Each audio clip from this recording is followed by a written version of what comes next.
हर खबर पर होगी आपकी पकड़। डाउनलोड कीजिए एबीपी लाइव ऐप। अनलॉक 1 में छूट तो बहुत सारी दी गई है, लेकिन कोरोना के संकट को देखते हुए बहुत से मामलों में एहतियात के भी इंतजाम किए गए हैं। आपको ये रिपोर्ट देखनी चाहिए। महज 2.5 मिनट में आप समझ जाएंगे अनलॉक 1 के बड़े फैसले कौन कौन से हैं।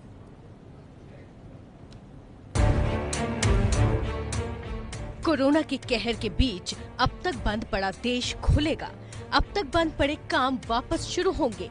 अब देश में लॉकडाउन 4 या लॉकडाउन 5 नहीं, बल्कि अब देश में लागू हुआ है अनलॉक 1। मतलब साफ है कि देश की सरकार देश को वापस उसी पटरी पर दौड़ाने के लिए तैयार है जिस पर अब तक चल रही थी जिंदगी। सरकार ने अनलॉक 1 को 3 चरणों में बांटा है। पहला चरण 8 जून से शुरू, दूसरा चरण पहले चरण की सफलता के मुताबिक, तीसरा चरण दूसरे चरण की सफलता के आधार पर। माना जा रहा है कि पहला चरण पूरे जून महीने लागू रहेगा और दूसरे और तीसरे चरण को जुलाई में लागू किया जाएगा। अनलॉक 1 का फेज 1 लागू होने की तारीख 8 जून। इसमें कंटेनमेंट जोन को छोड़कर बाकी जगहों पर कई तरह की पाबंदियां हटाई जाएगी और कई तरह की छूट दी जाएगी। धार्मिक स्थलों को खोला जाएगा, होटल, रेस्टोरेंट और दूसरे सेवा क्षेत्र खुलेंगे, शॉपिंग मॉल्स खोले जाएंगे। अनलॉक 1 फेज 2 लागू होने की तारीख अभी तय नहीं। स्कूल, कॉलेज, शिक्षा, प्रशिक्षण और कोचिंग से जुड़े संस्थान खुलेंगे। अनलॉक 1 फेज 3 लागू होने की तारीख अभी तय नहीं। अंतर्राष्ट्रीय उड़ानें चालू हो सकती हैं, मेट्रो रेल की सेवाएं खोली जा सकती हैं, cinema halls, gym, swimming pool, मनोरंजन पार्क्स, थिएटर, बार्स, ऑडिटोरियम खुलेंगे। सामाजिक, राजनीतिक, खेल, मनोरंजन, शैक्षणिक, सांस्कृतिक और धार्मिक गतिविधियां होंगी। अनलॉक 1 शुरू से ही क्या बदलेगा? रात 9 बजे से सुबह 5 बजे तक कर्फ्यू रहेगा। पहले शाम 7 बजे से सुबह 7 बजे तक लागू था। देश में मौजूद राज्यों की सीमाबंदी अब खत्म। लोगों और सामानों की आवाजाही फिर से शुरू। किसी तरह के परमिट की जरूरत अब नहीं होगी। सबको आरोग्य सेतु ऐप पर रजिस्टर करना होगा। शुरू से ही क्या जरूरी होगा? सभी को फेस कवरिंग के साथ बाहर निकलना जरूरी। सोशल डिस्टेंसिंग का पालन करना हर जगह जरूरी होगा। किसी भी जगह ज्यादा लोगों के इकट्ठा होने पर रोक जारी। पब्लिक प्लेस पर बैठने पर पाबंदी तोड़ने पर दंड लगेगा। सार्वजनिक तौर पर शराब, पान, गुटखा वगैरह खाना मना। ज्यादा से ज्यादा काम घर से करने को प्रोत्साहन। काम करने के वक्त में भी दूरी बनाना बेहतर। लोगों के तापमान की जांच और सफाई का ख्याल। काम की जगह को सैनिटाइज करते रहना जरूरी। काम करने की जगह पर सोशल डिस्टेंसिंग का ख्याल। देखिए, हमारे साथ देश के अलग अलग हिस्सों से रिपोर्टर्स मौजूद हैं। हो सकता है उन हिस्सों से आपका ताल्लुक हो या वहां पर आप रहते हो, लेकिन ये देखिए काउंटडाउन मन की बात जो है आपसे 56 मिनट बाद शुरू हो जाएगा। ये मन की बात इसलिए महत्वपूर्ण है क्योंकि वो जो लॉकडाउन वाले फेजेस थे 1, 2, 3, 4 वो सब खत्म हो गए हैं। अब लॉकडाउन 5.0 नहीं है, अब अनलॉक फेज 1 शुरू हो गया है। और ये देखिए अलग अलग राज्यों का हाल बताने के लिए मेरे तमाम साथी इस वक्त आपको स्क्रीन पर नजर आ रहे हैं। इस आधे घंटे में हम चंडीगढ़ से जगविंदर पटियाल से बातचीत करेंगे, मुंबई से मृत्युंजय सिंह से बातचीत करेंगे, दिल्ली से अंजलि सिंह मेरी सहयोगी जुड़ी हुई हैं, लखनऊ से संजय त्रिपाठी आपको इस वक्त स्क्रीन पर नजर आ रहे हैं, उधर पटना से प्रकाश कुमार हमारे साथ जुड़े हैं, भोपाल से ब्रिजेश राजपूत हैं और जम्मू से अजय बाचलू जो है वो हमारे साथ जुड़े हुए हैं और वो भी मौजूद रहेंगे। शुरुआत सबसे पहले अंजलि मैं आपसे करना चाहती हूँ। दिल्ली में लगातार मामले बढ़ रहे हैं। अरविंद केजरीवाल ये कह रहे हैं कि हमने बहुत पुख्ता इंतजाम किए हुए हैं, लेकिन किस तरीके की गाइडलाइंस, क्योंकि दिल्ली में आप भी रिपोर्टिंग करते हुए देख रहे होंगे और हमारे भी बहुत सारे साथी हैं जो दिल्ली से आते हैं, वो ये बताते हैं कि वहां तो ऐसा लग रहा है कि ना तो लॉकडाउन है ना अनलॉकिंग है, वो जैसा पहले चल रहा था वैसे आज भी चल रहा है। जी बिल्कुल, देखिए ये बात सही है कि अब जैसे लॉकडाउन 4 में जो रियायतें दी गई उसके बाद काफी आवागमन, चाहे वो दिल्ली की सड़कों पर हो या फिर कामकाज जो हो, वो शुरू हो गया। और अब यही शायद वो बात है जिसकी वजह से दिल्ली सरकार पहले से ही ये चाह रही थी, और बार बार मुख्यमंत्री अरविंद केजरीवाल को आपने सुना होगा जो इस बात को दोहराते हैं कि कोरोना के साथ जीने की आदत अब हमें डालनी है और लॉकडाउन हमेशा के लिए रह नहीं सकता। और यही वजह है कि अब हम अनलॉक 1 की तैयारी भी कर रहे हैं। तो धीरे धीरे चीजों को पटरी पर लाना है, और इससे पहले का हम कह सकते हैं कि लॉकडाउन 4 में जो रियायतें दी गई कंटेनमेंट जोन के बाहर, वो एक इसकी तैयारी ही थी कि किस तरह से इसको आगे बढ़ाया जाएगा और सोशल डिस्टेंसिंग और तमाम जो नॉर्म्स है उनको मेंटेन किया जाएगा। तो जहां तक बात करें अनलॉक फेज 1 की, तो इसमें जिसमें एक अहम बात है कि मॉल्स को खोलने की बात की जाए, तो इससे पहले दिल्ली सरकार ने जो सुझाव दिए थे पिछले लॉकडाउन में रियायत देने के दौरान, उसमें यह कहा गया था कि मॉल्स को खोलने की तैयारी भी सरकार कर रही है, उसके लिए भी तमाम उपाय किए जाएंगे। तो हो सकता है कि दिल्ली में जैसे मार्केट्स ऑड इवन के नियम के तहत खोली गई हैं, वैसे ही मॉल्स में भी इस तरह का एक नियम बना दिया जाए जिससे एक साथ बहुत सारी भीड़ इकट्ठी ना हो। साथ ही साथ धार्मिक स्थलों को खोलने को लेकर दिल्ली सरकार क्या फैसला लेती है और किस तरह से वहां पर यह नियम पालन कराया जाएगा, ये एक बेहद अहम बात होगी। और दिल्ली की जहां तक बात करें तो सबसे अहम चीज है जो इंटरस्टेट मूवमेंट है, तो वो देखना पड़ेगा कि पड़ोसी राज्यों से किस तरह से तालमेल बिठाती है, क्योंकि 2 बजे हरियाणा मनीष और सिसोदिया जो हैं उनको एक प्रेस कॉन्फ्रेंस भी करनी है। मैं इस बाबत आपसे और आगे जानकारी लूंगी, लेकिन कुछ और रिपोर्टर्स का रुख कर लेते हैं ताकि क्विकली हमें ये पता लग जाए कि किस इलाके में किस तरीके की ढील है और कहां पर कंटेनमेंट जो वो तगड़ा किया गया है। मैं जगविंदर आपका रुख इसलिए करना चाहूंगी क्योंकि राहुल गांधी ये कह रहे हैं कि लॉकडाउन फेल साबित हुआ है, लेकिन अगर पंजाब में देखें तो कैप्टन अमरिंदर लॉकडाउन और कर्फ्यू इस पर लगातार टिके हुए हैं। बिल्कुल रूबिका, ठीक कह रही हैं आप। 30 जून तक हिमाचल में भी और पंजाब में भी लॉकडाउन बढ़ा हुआ है, और जो केंद्र ने कल गाइडलाइंस जारी की हैं उस गाइडलाइंस के आधार पर अब पंजाब अलग से अपनी गाइडलाइंस तैयार करेगा ताकि अनलॉक पार्ट 1 में किस तरह से जाना है। और इस बात के संकेत कैप्टन गवर्नमेंट ने कल ही दे दिए थे कि लॉकडाउन बढ़ा रहेगा, लेकिन एक बार उनकी गाइडलाइंस को स्टडी कर लिया जाए फिर राज्य सरकार ये गाइडलाइंस बनाएगी। हिमाचल में भी इसी तरह से 30 जून तक लॉकडाउन, और बहुत सारे जिला उपायुक्तों ने यह आदेश जारी कर रखा है कि कुछ लिमिटेशंस के साथ जो है वो आपको कोरोना में आगे बढ़ना है। और हिमाचल भी फिलहाल बहुत ज्यादा रियायत देने के मूड में नहीं है, लेकिन उनको लगता है कि कोरोना के केस जो बढ़े हैं पिछले अगर 15 दिन में देखें तो हिमाचल में भी केस बढ़े हैं, बाहरी राज्यों से लोग आने जाने लगे हैं, तो वो भी रियायतें जरूर देंगे, लिमिटेड बस सेवा शुरू करेंगे, लेकिन उस तरह से रियायतें देने के मूड में नहीं है जिस तरह की उम्मीद लोगों को थी। तीसरी बात, हरियाणा में सबसे इंपॉर्टेंट यह है कि वो सेंटर की गाइडलाइंस के हिसाब से चलेंगे, चंडीगढ़ भी सेंटर की गाइडलाइंस के हिसाब से चलेगा, लेकिन हरियाणा में जो दिल्ली से सटे हुए 3 जिले हैं, गुड़गांव, फरीदाबाद, सोनीपत और रोहतक का बहादुरगढ़, इन जिलों में ये सबसे बड़ा देखने को अभी हम देख रहे हैं कि क्या इन जिलों के बॉर्डर खोले जाते हैं या नहीं। अनिल भी जो होम सेक्रेटरी है वो बॉर्डर खोलने के पक्ष में फिलहाल दिखते नहीं है, लेकिन सरकार क्या फैसला लेती है, क्या बॉर्डर खोले जाते हैं, लोगों का आवागमन शुरू होता है या नहीं, ये सबसे बड़े जो है लोगों को प्रभावित करने वाली बात है कि बॉर्डर आगे भी खुले रहेंगे, अनलॉक के दौरान भी खुले रहेंगे या बंद रहेंगे। ओके, जगविंदर, कुछ फैसले हैं जिन पर हमें आज की तारीख में जो है नजर बनाकर रखनी जरूर है, क्योंकि आज का दिन बहुत महत्वपूर्ण हो जाता है। कल से जैसा हम कह रहे हैं अनलॉक फेज 1 जो है वो शुरू हो जाएगा। मृत्युंजय हमारे साथ मुंबई से जुड़ चुके हैं। मृत्युंजय, महाराष्ट्र की हालत लगातार बिगड़ती चली जा रही है।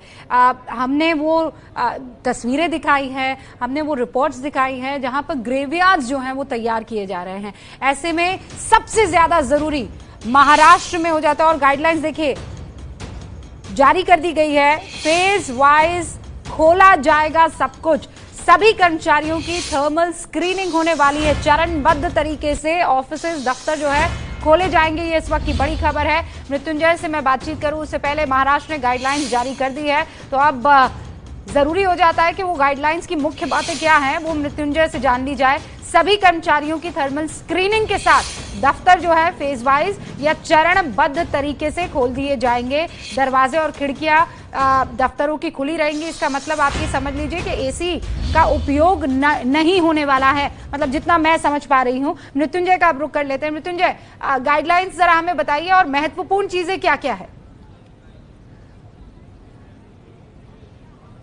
बिल्कुल विकास, सबसे महत्वपूर्ण बात यह है कि जब देश के वो राज्य जहां पर मामले कम हैं वहां बड़ी सावधानी बरतकर लॉकडाउन खोलने की बात हो रही है। महाराष्ट्र में तो मामला पूरा विपरीत है।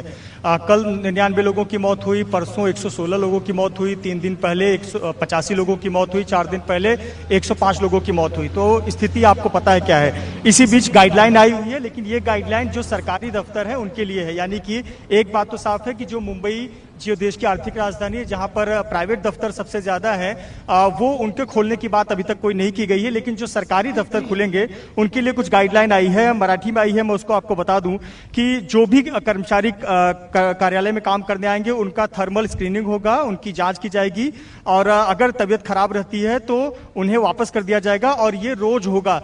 और वो कर्मचारी के जो अधिकारी हैं, जो कार्यालय के अधिकारी, उनको सुनिश्चित करना होगा कि हर कर्मचारी की थर्मल स्क्रीनिंग प्रतिदिन होनी चाहिए। इसके अलावा जो खिड़की और दरवाजे हैं उसे खोलना है, एसी का उपयोग नहीं करना है।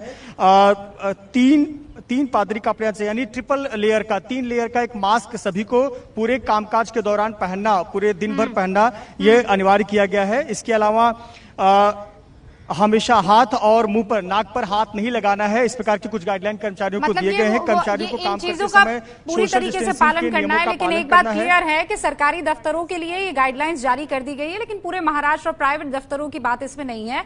इसमें बात सिर्फ सरकारी दफ्तरों की है। ओके, हमारे साथ प्रकाश भी जुड़ चुके हैं पटना से, जरा उनका रुख कर लेते हैं। प्रकाश, मैं देख रही हूँ टेबल ये कह रहा है कि 1998 एक्टिव केसेस हैं, 1618 डिस्चार्ज हो चुके हैं, 20 लोगों की मौत हो गई है और 3636 कंफर्म केसेस है। बिहार में इस वक्त किस बात पर सबसे ज्यादा ध्यान दिया जा रहा है? इकोनॉमिक एक्टिविटीज पर या फिर कोरोना वायरस को कंटेन करने पर? रूबिका, अब से कुछ ही देर बाद बिहार के मुख्य सचिव सारे टीएम्स और एसपी से बात करेंगे वीडियो कॉन्फ्रेंसिंग से और फीडबैक लेंगे कि आखिर अनलॉक 1 में क्या क्या करना है और क्या नहीं करना है, क्योंकि सारी जिम्मेदारी उनके ऊपर है। लेकिन हम पटना के बेली रोड पर इस वक्त है। हम पीछे का नज़ारा दिखाते हैं आपको। ये तस्वीर है जो आज संडे है, बावजूद इसके अच्छी खासी संख्या में गाड़ियां दिख रही हैं और साथ ही आप देखिए ये जो निर्माण कार्य के लिए, जो कंस्ट्रक्शन वर्क के लिए ट्रक का इस्तेमाल किया जाता है, वो भी सामने दिख रहा है। और बगल में पटना जू है, इस पर भी जोर था कि हजारों लोग, जो लोग टहलने आते हैं मॉर्निंग वॉक करने के लिए, जो जिम जाते हैं, उनके लिए अनलॉक 1 में क्या किया जाता है, क्या कुछ हिदायतों के साथ उन्हें यहाँ पर टहलने की इजाज़त दी जाएगी। तो बिहार सरकार का सुझाव भी था कि ये भी धीरे धीरे खोला जाए। लेकिन सरकार के तौर पे देखा जाए तो आर्थिक बोझ बहुत ज़्यादा है रूबिका, और ये इस कदर बढ़ गया है कि सुशील मोदी ने मांग कर दी है कि केंद्र और राज्य द्वारा जो प्रायोजित जितने भी योजनाएं हैं, उन योजनाओं में को केंद्र ही पूरा भार वहन करे। तो जाहिर है कि खजाना खाली है। क्वारंटीन कैंप्स चलाए जा रहे हैं, लाखों की संख्या में मजदूर आए हैं, उन्हें रोजगार देना है। ये तमाम चुनौतियां नीतीश कुमार के सामने है, तो उसके मद्देनजर ही अनलॉक 1 के गाइडलाइंस जारी किए जाएंगे। प्रकाश, वहाँ पीछे जो आप दिखा रहे हैं तस्वीरें, ये तो लग ही नहीं रहा है कि अभी किसी तरह का कोई लॉकडाउन चल रहा है, साफ तौर पर। और संडे के दिन तो वैसे भी लोग थोड़ा देर से बाहर निकलते हैं और उसमें अगर इतनी भीड़ है तो समझा जा सकता है कि लॉकडाउन का किस तरीके का पालन वहां पर हो रहा है। बहुत बहुत शुक्रिया, लेकिन बने रहिएगा हमारे साथ। अब जरा ब्रिजेश राजपूत का रुख कर लेते हैं, हमारे साथ मध्य प्रदेश से जुड़े हुए हैं, भोपाल से। 350 के आसपास तो ब्रिजेश वहां पर मौत हो चुकी है मध्य प्रदेश में, लेकिन गाइडलाइंस कब तक आ सकती है और किस चीज पर फोकस रहने वाला है, ये महत्वपूर्ण हो जाता है क्योंकि राज्यों के पास अब ज्यादा ताकत है। हाँ बिल्कुल रूबिका, 350 से ज़्यादा मौतें हो गई हैं और 7000 से ज़्यादा कुल मामले हो गए हैं। और इंदौर और उज्जैन तो वो जिले हैं जो पूरे जिले रेड जोन में हैं। मगर कल एक जो बयान आ गया था, केंद्र की गाइडलाइन आने के पहले शिवराज सिंह चौहान के एक वीडियो क्लिप जारी हो गया था जिसमें शिवराज कह रहे थे कि हम 15 जून तक लॉकडाउन 5 बढ़ाने वाले हैं। तो उससे एक बड़ी उलझन की स्थिति निर्मित हो गई थी क्योंकि उसके बाद फिर अनलॉक की बात शुरू हुई। तो अब सब लोगों की निगाहें इस बात पे है कि शिवराज सिंह चौहान रात में आज 8 बजे क्या गाइडलाइन जारी करते हैं, अनलॉक को कंटिन्यू करते हैं या लॉकडाउन 5 को कंटिन्यू करते हैं। तो इस बात को लेकर उलझन है क्योंकि पहले तो सरकार ने अपने जो नियम कायदे बना लिए थे, गाइडलाइंस बना ली थी, वो लॉकडाउन के हिसाब से बनाई थी। मगर अब जिस तरीके से केंद्र ने अनलॉक अनफोल्ड करना शुरू कर दिया है तो उससे अब लग रहा है कि रियायतें और बढ़ा दी जाएंगी। मगर फिलहाल सब कुछ रहस्य के गर्भ में है कि सरकार क्या सोच रही है, मगर सरकार की लाइन यही है कि जिस तरीके से जिंदगी पटरी पे आ रही है उसको और थोड़ी गति दी जाए, जिससे कि लोग वापस आए, अपने कामकाज में उतरे हैं। सरकारी दफ्तर तो खोल ही दिए गए हैं। सरकार की सबसे बड़ी चिंता इस बात को लेकर पूरे प्रदेश भर में जो परिवहन, खासकर सार्वजनिक परिवहन कैसे शुरू किया जाए, वो सरकार की बड़ी चिंता है। स्कूल कॉलेज तो कल मुख्यमंत्री ने अपने बयान में कहा है कि हम 15 जून के बाद ही खोलेंगे, मगर जो सारी स्थिति है वो मुझे लगता है रात 8 बजे मुख्यमंत्री शिवराज सिंह चौहान प्रदेश की जनता को संबोधित करेंगे मोदी जी के अंदाज में, तब लोगों को पता लग पाएगा कि क्या सरकार चाह रही है। फिलहाल अभी सब कुछ कयासबाजी है, क्योंकि उन्होंने पहले कह दिया था हम लॉकडाउन 5 करेंगे, मगर अब केंद्र सरकार कह रही है कि हम अनलॉक करेंगे। तो इस बीच में कोई सरकार एक रास्ता निकालने जा रही है, जिसका पता हमको रात 8 बजे तक ही लग पाएगा। रात 8 बजे मध्य प्रदेश को क्या करना है? वो लॉकडाउन की तरफ बढ़ेगा या अनलॉक फेज 1 की तरफ बढ़ने वाला है? क्योंकि पहले वहां के मुख्यमंत्री शिवराज सिंह चौहान ने कुछ और बात की थी, फिर केंद्र की तरफ से कुछ और गाइडलाइंस आ गई है। इसलिए ब्रजेश कह रहे हैं कि हमें जरा रात 8 बजे का इंतजार करना चाहिए। फिलहाल मैं संजय आपका रुख करूं और उत्तर प्रदेश की बात करूं, उससे पहले दर्शकों को बता दूं कि मन की बात जो है अब से 44 मिनट बाद आप सुन सकेंगे एबीपी न्यूज पर। लेकिन अनलॉक 1 की गाइडलाइन में कई ऐसी बातें हैं जिनका ध्यान हमको रखना ही होगा और हर हाल में रखना होगा। इस गाइडलाइंस की 10 बड़ी बातें क्या है जो घर से बाहर निकलने से पहले, एक तो हम आपसे ये प्रार्थना कर रहे हैं, निवेदन कर रहे हैं कि जब तक बहुत जरूरी ना हो प्लीज घर से बाहर मत निकलिएगा। लेकिन इन केस अगर आपको निकलना है तो क्या क्या ध्यान रखना है ये देखिए। सरकार ने भले ही अब फिर से जीवन की चाबी खोल दी है, लेकिन अभी भी कई ऐसी चीजें हैं जिनका पालन आपको लंबे समय तक करना होगा। अगर आपको लग रहा है कि लॉकडाउन खुलने का मतलब सब कुछ पहले जैसा हो गया है, तो ऐसा नहीं है। सरकार ने नेशनल गाइडलाइन जारी करते हुए 10 बातों पर खास ध्यान दिया है। चेहरे पर मास्क लगाना अभी भी जरूरी रहेगा। जब भी आप यात्रा कर रहे हो या फिर ऑफिस जा रहे हो तो आपको मास्क लगाकर रखना जरूरी है। आप कहीं भी मास्क उतार कर नहीं जा सकते। सभी लोगों को अभी भी सोशल डिस्टेंसिंग का पालन करना होगा। सार्वजनिक स्थानों पर लोगों को 2 गज की दूरी यानी कम से कम 6 फीट की दूरी बनाकर रखनी होगी। इस नियम का आप उल्लंघन नहीं कर सकते। दुकानों को भी हिदायत दी गई है कि 5 लोग से ज्यादा कहीं जमा ना हो।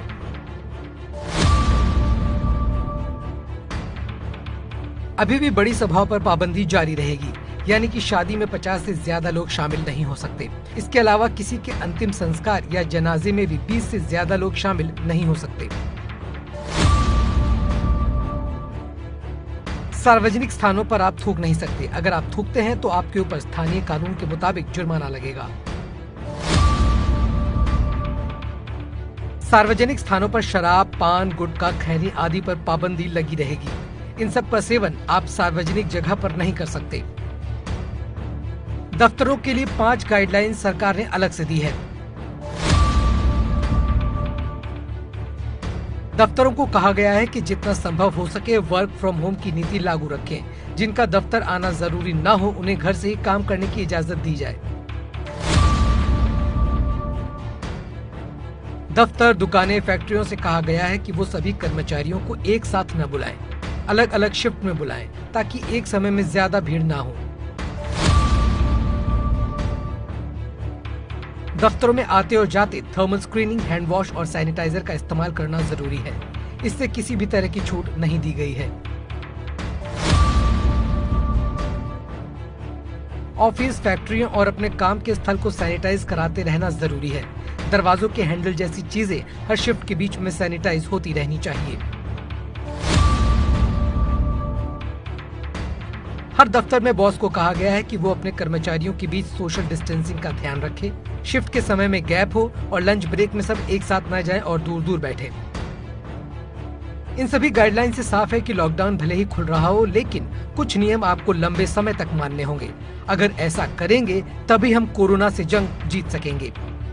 हमारे साथ अलग अलग रिपोर्टर्स मौजूद हैं। क्यों मौजूद हैं? इसलिए क्योंकि अब देश एक नए फेज में जाने वाला है। कोरोना से इस लड़ाई में अब तक हम लॉकडाउन फेज 1, 2, 3, 4 में आपको खबरें बता रहे थे।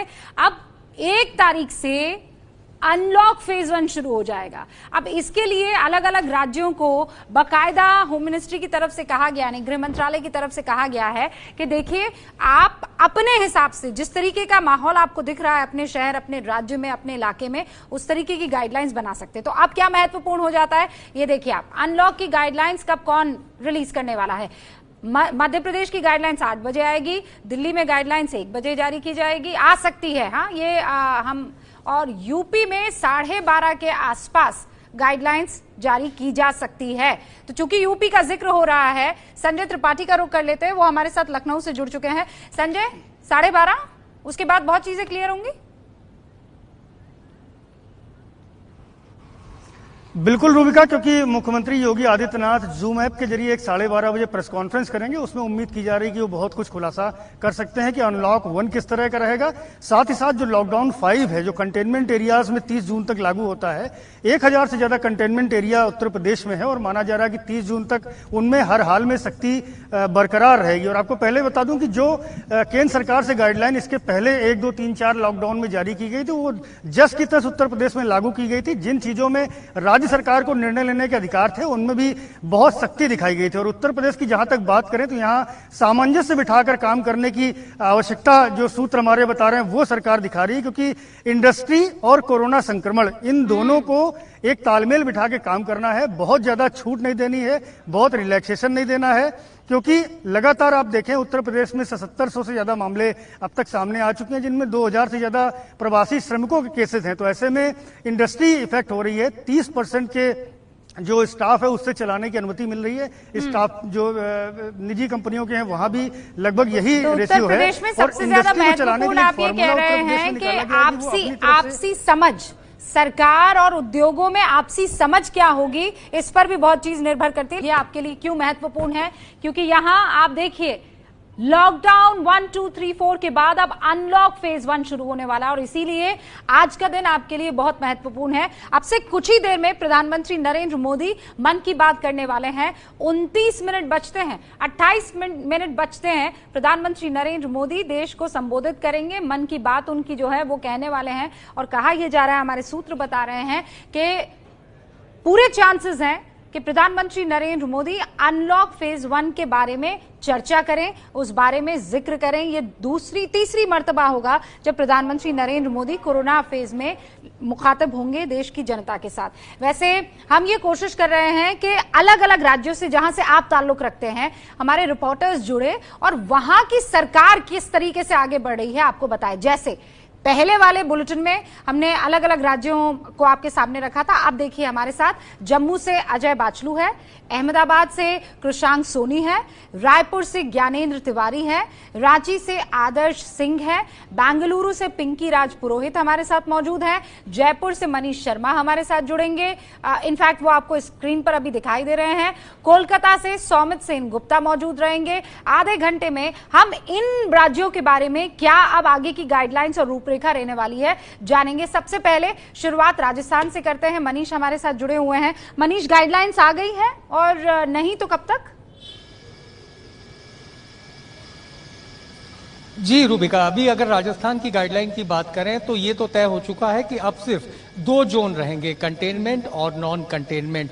राजस्थान के लिए एक राहत की बात यह है कि अब तक कुल 8678 जो कोरोना पॉजिटिव केस थे उनमें से लगभग 2/3 यानी ये कहा जा सकता है कि 67% रिकवरी रेट हो चुकी है। हर 3 में से 2 मरीज ठीक होकर अपने घर जा चुके हैं। इस बीच अगर मैं जयपुर की बात करूं तो जयपुर चूंकि रेड जोन में है और देश के उन चुनिंदा शहरों में है जिन्हें हॉट स्पॉट माना गया है। जयपुर में रामगंज का इलाका सबसे अहम इलाका था जो 4 दीवारी क्षेत्र में आता है और इस एरिया की अगर मैं बात करूं तो फिलहाल 4 थाना क्षेत्र सुभाष चौक, माणक चौक, कोतवाली और एक माणक चौक के साथ साथ रामगंज का इलाका, ये पूरे कंटेनमेंट जोन में रहेंगे। और अब कंटेनमेंट जोन के बारे में ये तय हुआ है। हाँ, जो सबसे महत्वपूर्ण बात है वो ये है कि 2 जोन है। ठीक है मनीष, 2 जोन है, एक तो कंटेनमेंट और एक नॉन कंटेनमेंट। लेकिन कब तक हम गाइडलाइंस की उम्मीद कर सकते हैं?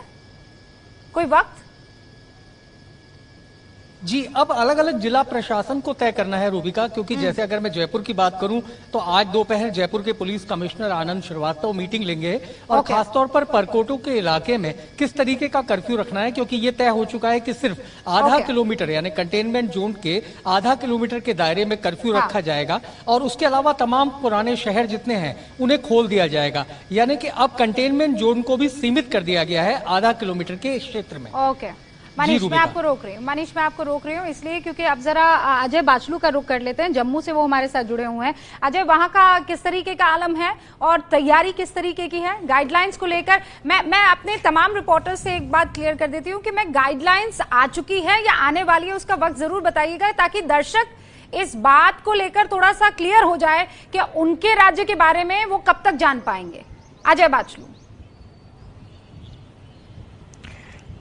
देखिए रूबिका, जम्मू कश्मीर की अगर बात करूं तो यहां पर लगातार कोरोना के संक्रमण के मामले बहुत ज्यादा बढ़ रहे हैं। तो ऐसे में प्रशासन किसी तरह की लापरवाही या कोताही नहीं बरतना चाहता, इसलिए जम्मू कश्मीर सरकार ने सभी जिले, जो 20 जिले जम्मू कश्मीर में आते हैं, वहां से रिपोर्ट मंगवाई है। उस रिपोर्ट को कंपाइल करने के बाद मुझे लग रहा है दोपहर बाद तक किसी तरीके की गाइडलाइंस जारी कर दी जाएंगी। लेकिन फिलहाल जो अभी की स्थिति है वो स्थिति यह है कि जो MHA ने कल की गाइडलाइंस जारी की है, उन्हीं गाइडलाइंस को जम्मू कश्मीर सरकार ने फिलहाल माना है। लेकिन उनकी स्थिति क्या होगी, रूपरेखा क्या होगी, किस तरह के SOPs क्या होंगे, इसको लेकर दोपहर बाद तक ही जम्मू कश्मीर सरकार की तरफ से कोई साफ दिशा निर्देश आएंगे। ओके, कोलकाता चलते हैं। सौमित्र सेन गुप्ता हमारे साथ जुड़े हैं। कोलकाता में तो डबल मार है ना सौमित्र, बहुत केयरफुल रहना होगा भाई। वो जो 1 लाख करोड़ का नुकसान हुआ है उसे भी पाना है और इंसान की जान को भी बचाना है। कैसी तैयारियां है ममता बनर्जी की?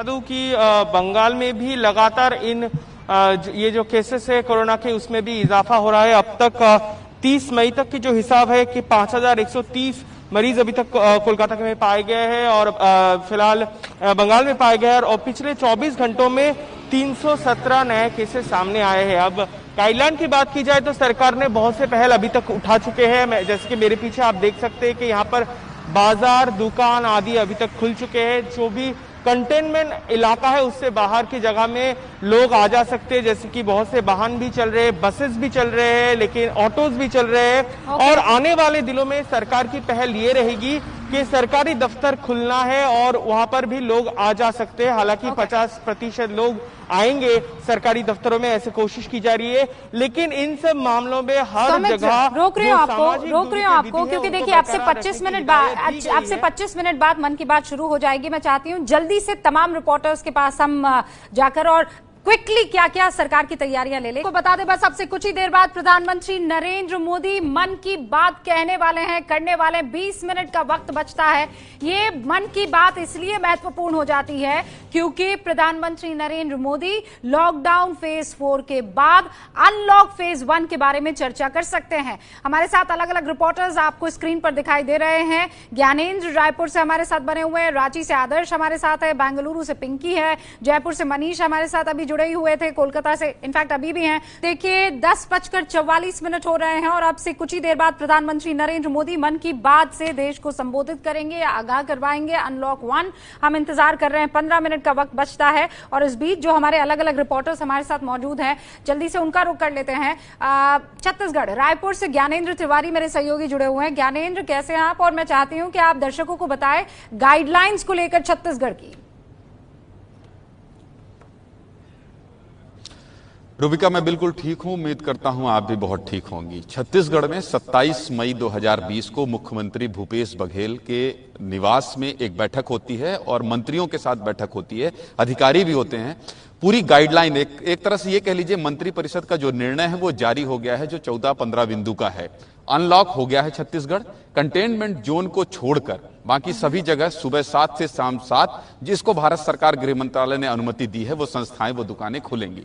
1 तारीख यानी 1 जुलाई से स्कूल खोलने की तैयारी की जाए। ऑटो टैक्सी शुरू हो चुकी है, अंतर्राज्यीय बस नहीं, अंतर्राज्यीय बस और ऑटो टैक्सी नहीं चलेंगे, मतलब प्रदेश में चल सकते हैं। आपके पास समय कम है और 11 बजे प्रधानमंत्री मोदी को भी बोलना है, रिपोर्टर्स बहुत सारे हैं रूबिका, इसलिए संक्षिप्त मैंने आपको बता दिया कि जो भी गाइडलाइंस भारत सरकार की है उसके अनुसार जो मंत्रिपरिषद का निर्णय है वो 27 को ही तय हो गया था, 30 को जारी हुआ है। अब आगे क्या गाइडलाइन होगी फिलहाल अभी राज्य सरकार ने तय नहीं किया है। Thank you Gyanendra, thank you. Kushang Soni भी हमारे साथ जुड़े हुए हैं अहमदाबाद से, जरा उनका रुख कर लेते हैं। कुशांग, अहमदाबाद और खासकर गुजरात को लेकर, क्योंकि वहां तो चौंकाने वाली स्थिति पैदा हो गई है, चौंकाने वाली शुरुआत में और अभी भी वही आलम है।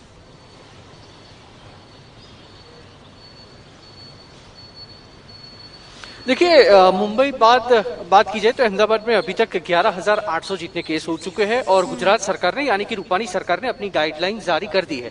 आपको बता दें कि 8 तारीख से अहमदाबाद में और पूरे गुजरात में शॉपिंग मॉल्स है और मंदिर है, ये खुलेंगे। हालांकि एजुकेशन इंस्टीट्यूट है उसको अभी खोलने की अनुमति नहीं दी गई है, क्योंकि आने वाले दिनों में बारिश होगी और ऐसे वक्त पे बच्चों को स्कूल पे भेजना रिस्की हो सकता है। इसके चलते सरकार ने अपनी गाइडलाइन में उसका समावेश है वो नहीं किया है, लेकिन अंतर्राज्यीय बस सेवाएं है वो भी यहाँ पे शुरू हो जाएगी। अहमदाबाद के अंदरूनी हिस्सों में जहाँ पे रेड जोन और कंटेनमेंट जोन है वहां पे बसें नहीं चलेगी।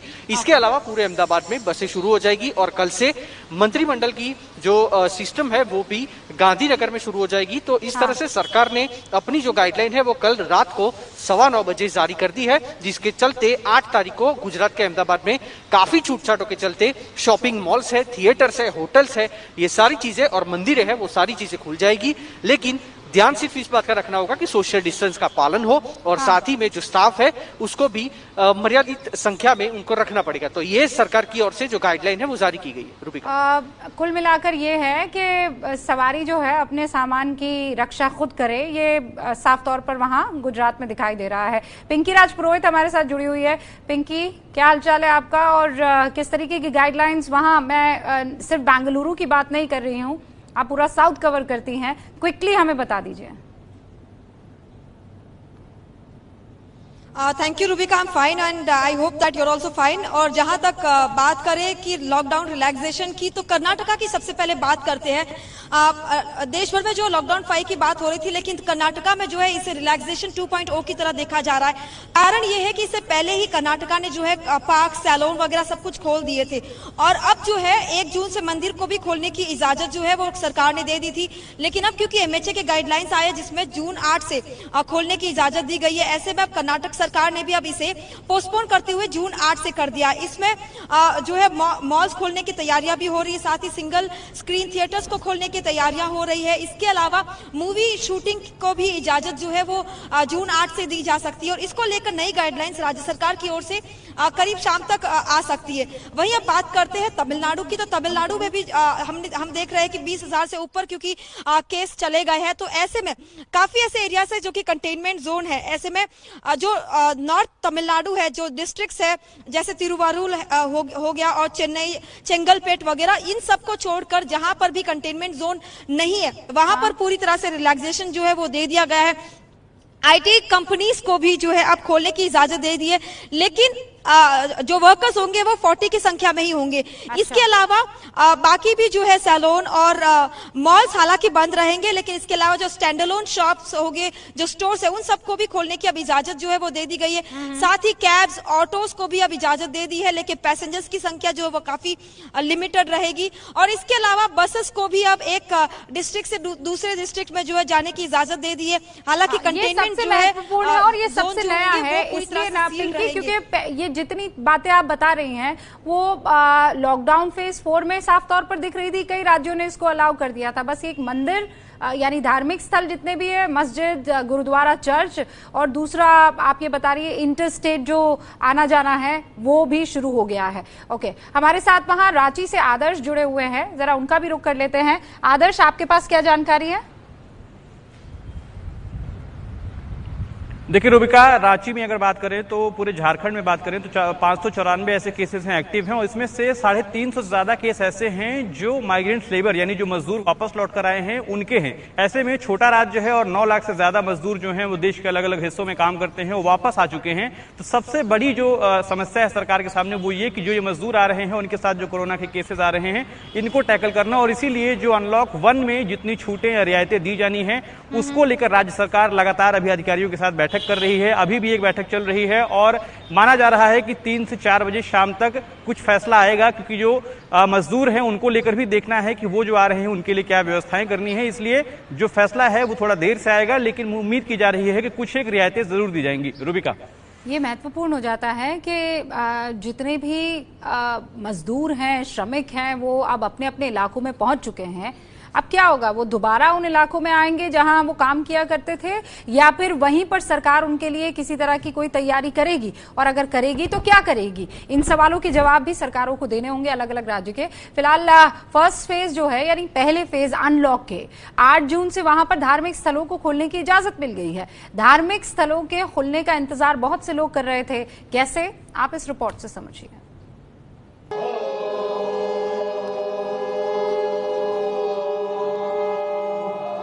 मंदिरों में फिर बजेंगे घंटे घड़ियाल।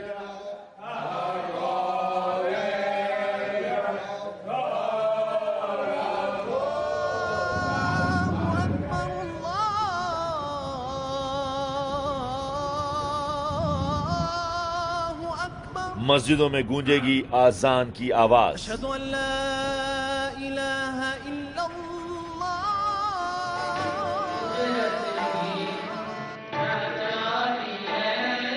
फिर गुरुद्वारे में मत्था टेकेंगे लोग।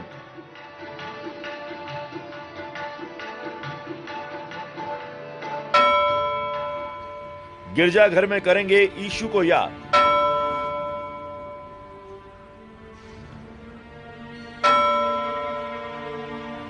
जी हां, 8 जून से भक्त और भगवान के बीच की दूरी मिटने जा रही है। भक्त फिर करेंगे भगवान से साक्षात्कार। केंद्र सरकार ने अनलॉक 1 के पहले चरण में 8 जून से धार्मिक स्थलों को खोलने की इजाजत दे दी है। गृह मंत्रालय के इस आदेश से आस्थावान देश में खुशी की लहर है। इस निर्णय को सभी संत महात्मा स्वागत करते हैं। 22 मार्च को जनता कर्फ्यू के बाद से देश में सभी धार्मिक स्थल बंद हैं। इसके बाद दिल्ली के निजामुद्दीन में तबलीगी जमात के मरकज से देश में फैले कोरोना की वजह से सख्ती और बढ़ा दी गई थी। मंदिरों में भक्तों का प्रवेश निषेध था। मस्जिदों में नमाज पढ़ने पर रोक थी। चर्च और गुरुद्वारे के दरवाजे भी श्रद्धालुओं के लिए बंद थे। लेकिन 8 जून से ये सब फिर खुलने जा रहे हैं। याद रखिए, सरकार ने धार्मिक स्थलों को खोलने की इजाजत तो दी है, लेकिन शर्तों के साथ। यानी धार्मिक स्थलों पर 2 गज की दूरी का पालन करना होगा। श्रद्धालुओं के लिए मास्क पहनना अनिवार्य होगा। मंदिर में सैनिटाइजेशन की उचित व्यवस्था करनी होगी। ट्रस्ट और राज्य सरकार के आदेश का पालन करना होगा। सरकार के इस फैसले की जानकारी मिलते ही प्रयागराज में लोगों ने पूजा अर्चना कर अपनी खुशी का इजहार किया। खुशी की बात है, काफी दिनों से पूजा पाठ नहीं हो रहा था। हम यहाँ पत्रकारपुरम में हमारे भी मंदिर पर यहाँ भी पूजा पाठ नहीं हो रहा था। जैसे ही जानकारी हुई, सभी महिलाएं, हम सभी लोग मंदिर पर आकर पूजा पाठ शुरू किए। जो अब ये समाचार मिला, सभी लोग आकर के सोशल डिस्टेंसिंग बनाते हुए सब महिलाएं, पुरुष, बच्चे सब मिलकर के भजन कीर्तन कर रहे हैं। देखिए, कहते हैं आस्था में बड़ी ताकत है, अकीदत में बहुत पावर होता है, लेकिन इसका मतलब ये नहीं है कि आप सोशल डिस्टेंसिंग भूल जाए। इस वक्त की बड़ी खबर ये है और राहत की खबर ये है कि उत्तर प्रदेश में कोविड अस्पतालों में 1 लाख कोविड बेड तैयार करने वाला देश का पहला राज्य बन चुका है यूपी में लेवल 1, लेवल 2, लेवल 3 के 1 लाख बेड तैयार हो गए हैं। यूपी में सीरियस जो मरीज हैं उनके लिए लेवल 3 के 25 अस्पताल तैयार हो चुके हैं। ये एक नजीर है बाकी तमाम राज्यों के लिए। मेरे साथ मेरे सहयोगी आपसे कुछ ही देर में जुड़ेंगे, लेकिन ये इस वक्त की बड़ी खबर है। प्रदेश में लेवल 3 के 25 अस्पताल जो है वो बाकायदा तैयार हो चुके हैं। रणवीर मेरे सहयोगी हमारे साथ जुड़ चुके हैं, जरा उनका रुख करते हैं। रणवीर, डिटेल्स। देखिए, 1 लाख बेड तैयार करने का टारगेट था मई में और योगी सरकार ने ये कर दिखाया है। इसमें 3 लेवल हैं, लेवल 1, लेवल 2 और लेवल 3। इसमें जो सामान्य पेशेंट्स होते हैं उनके लिए लेवल 1 होता है, जहां पर बेड के साथ साथ सिर्फ ऑक्सीजन की व्यवस्था होती है। वहीं अगर लेवल 2 की बात करें तो ऐसे अस्पतालों में ऑक्सीजन के साथ साथ वेंटिलेटर्स भी होते हैं। और लेवल 3 बेहद गंभीर पेशेंट्स के लिए है, जिसमें वेंटिलेटर, आईसीयू और डायलिसिस की व्यवस्था की जाती है। ऐसे में लेवल 1, लेवल 2, लेवल 3 के कुल मिला के जितने अस्पताल हैं उनमें 1 लाख बेड्स की व्यवस्था की गई है। लेवल 3 के 25 अस्पताल हैं जिसको योगी सरकार ने तैयार किया है। और साथ ही अगर जांच की बात करें तो यूपी ने 10,000 जांचें प्रतिदिन करने की जो व्यवस्था है वो टारगेट हासिल कर लिया है। और योगी सरकार फिलहाल इस टारगेट पे चल रही है कि 20 जून तक रोज 20,000 जांच पूरे प्रदेश में कराई जाए, ताकि ज्यादा से ज्यादा लोगों की टेस्टिंग हो और इसके तहत जो केसेस हों वो कम हो। आपको बताऊं कि यूपी में अब तक करीब 7700 केसेस आए हैं, जिनमें 4,500 के आसपास मरीज जो हैं वो ठीक भी हो चुके हैं। तो लगातार रोज टीम 11 के साथ जो बैठक योगी कर रहे हैं उसका नतीजा है कि आज यूपी में 1 लाख बेड तैयार हैं। जी।